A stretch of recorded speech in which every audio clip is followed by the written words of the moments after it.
Hi, everyone. Thanks for joining us today. Did you know I have a mompreneur idea? Do you? Yeah, and I'll give it away just for the sake of Here's one for good banter, if you want to call it that. When my son was teething, he used to like to take the big fat rubber end of my vibrating toothbrush and put it in his mouth on. Okay. And he'd just kind of sit there like, oh yeah, that feels good. That hit the spot. My gums are itchy. And he'd sit there with my vibrating toothbrush, take the big fat rubber end of my vibrating toothbrush, and put it in his mouth. Oh yeah, that feels good. That hit the spot. My gums are itchy. And he'd sit there with my vibrating toothbrush for... That's an issue for them. Homeboy, you want to get on? And sir, your name is? I'm Cody. Cody. Cody's been using the cream for about 2 months, and you said you're rash-free now? Excuse me? That's what we're talking about, men's health and jock itch. No. Our asking here today is if, I'm sorry, hey, were you guys waving? You are on live TV. If you want to be on, come on over and I'll ask you a question. Right, and welcome back. And today we're talking to men who enjoy wearing panties, and these are a few guys who lacy, frilly, pink kind of stuff. What color do you normally like to wear? I don't know what you're talking about. That's what we're talking about. You guys wanted to be on TV. We're talking about panties. I don't think so. I think what you're gonna find. Oh, bro, it's just like, dude, you get the best barrels ever, dude. Just like you pull in and you just get spit right out of them. And you just drop in and just smack the lip.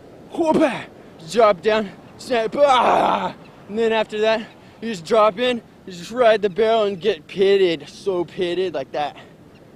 Now, this stuff right here, I was driving and I was in the passenger side of this fucker's car, and he comes over on there. He was over by the recycling center. He says, oh, when I was in the Virgin Islands, 30 years old on a business trip, I fucked this 14-year-old. I was like, you what? He's like, I raped this 14-year-old, starts crying, gives me a big hug. He's just like, fucking 300-pound guy. I'm like, oh shit, you must be fuckered, man. Like, what's he talking about? I didn't take him seriously at first. Comes driving down this way. He's like, you know what? I come to realize I'm Jesus Christ and I can do anything I fucking want to.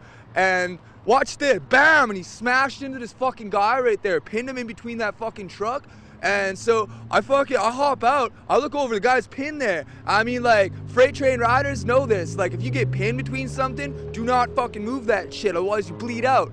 Like, motherfucking, I ran in, I grabbed the keys, he's fucking sitting there like nothing even happened. And like, fucking, like, man, if you started driving that car around again, man, there would have been a hell of a lot of bodies around here. Fucking, I hop on out, and so I grabbed the bag, I threw it over by that pole right there, and then fucking buddy gets out, and these two women are trying to help him. He runs up and he grabs one of them, man. Like, a guy that big can snap a woman's neck like a pencil stick.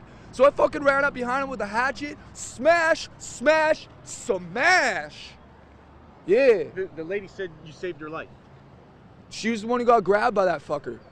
You know what? Fuck is cool. That guy ain't. Shit. He's out there with a kid like Cameron Robinson and what? Sorry to bother you. I'm Michael Putney with Channel 10. Is just